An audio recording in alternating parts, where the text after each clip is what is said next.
Comment écrire une scène qui donne des frissons sans action ni violence? Hello ma jolie plume, c'est Vanessa et j'espère que tu vas bien. Quand on parle de scènes qui donnent des frissons, on pense souvent à de la violence, de l'action, du danger immédiat, des rebondissements spectaculaires. Et pourtant, certaines scènes les plus marquantes qu'on ait lues ne contiennent ni combat, ni poursuite, juste un regard, une phrase retenue, un silence trop long, une vérité qui approche. Alors aujourd'hui, j'aimerais te montrer comment écrire des scènes qui font frissonner, même et surtout quand il ne se passe presque rien. Partie 1. Ce que sont vraiment les frissons en lecture. Un frisson en littérature, ce n'est pas une explosion, c'est une tension intérieure. C'est ce moment où le lecteur sent que quelque chose va se passer, comprend avant les personnages ou redoute une vérité qui arrive doucement. Les frissons naissent rarement de l'action, ils naissent de l'attente. Partie 2. La tension avant l'événement.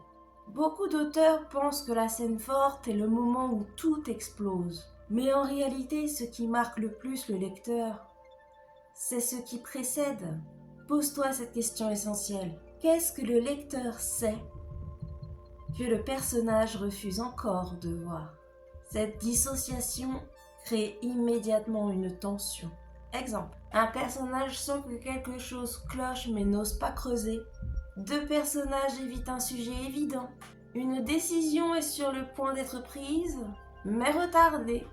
Plus l'attente est chargée émotionnellement, plus la scène devient intense. Partie 3.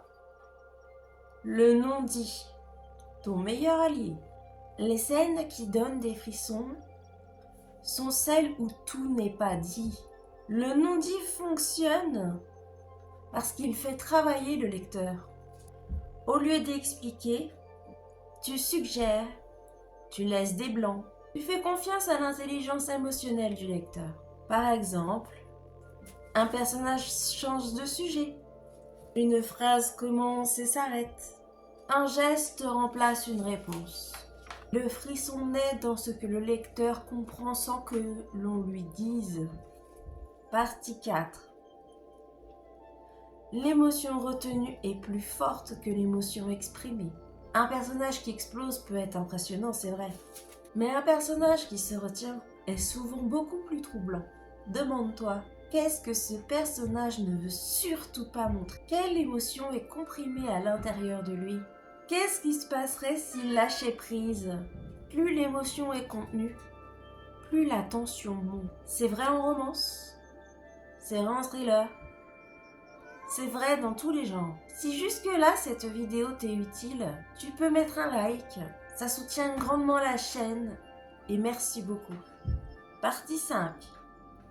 Le détail qui fait basculer la scène. Les scènes qui donnent des frissons reposent souvent sur un détail précis, pas une grande révélation, un micro-élément. Par exemple, un objet déplacé, une phrase dite autrement que d'habitude, un silence trop long, un regard qui ne se détourne pas. Le détail agit comme une fissure. Le lecteur comprend que quelque chose a changé, même si rien n'est encore formulé. Partie 6. La proximité émotionnelle. Pour qu'une scène fasse frissonner, le lecteur doit être très proche du personnage. Ça passe par le point de vue interne, les sensations corporelles, les pensées fugaces ou les hésitations. Plus tu es précis dans le ressenti, moins tu as besoin d'en faire trop dans l'action. Un frisson naît souvent d'une chose très simple. Une respiration qui se bloque, une chaleur qui monte, un malaise diffus. Partie 7. Le rythme invisible. Le rythme d'une scène n'est pas qu'une question de longueur. Il dépend des phrases, des silences, des retours à la ligne, de ce que tu ralentis ou accélères. Pour créer des frissons, ralentis juste avant un moment clé. Isole une phrase importante. Coupe une scène au bon moment. Les bons vieux cliffhangers qu'on aime beaucoup.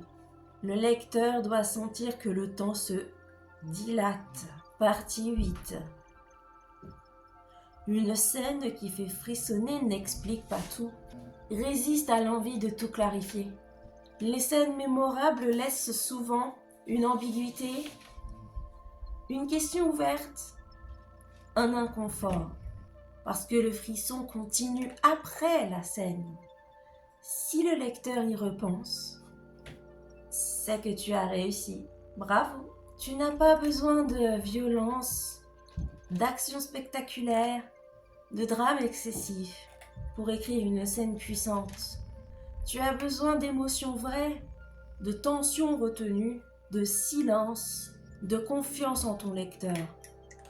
Les frissons naissent souvent dans ce qui n'est pas dit, mais profondément ressenti. Dis-moi en commentaire, quel genre de scène te fait frissonner quand tu lis? Je serais curieuse de le savoir.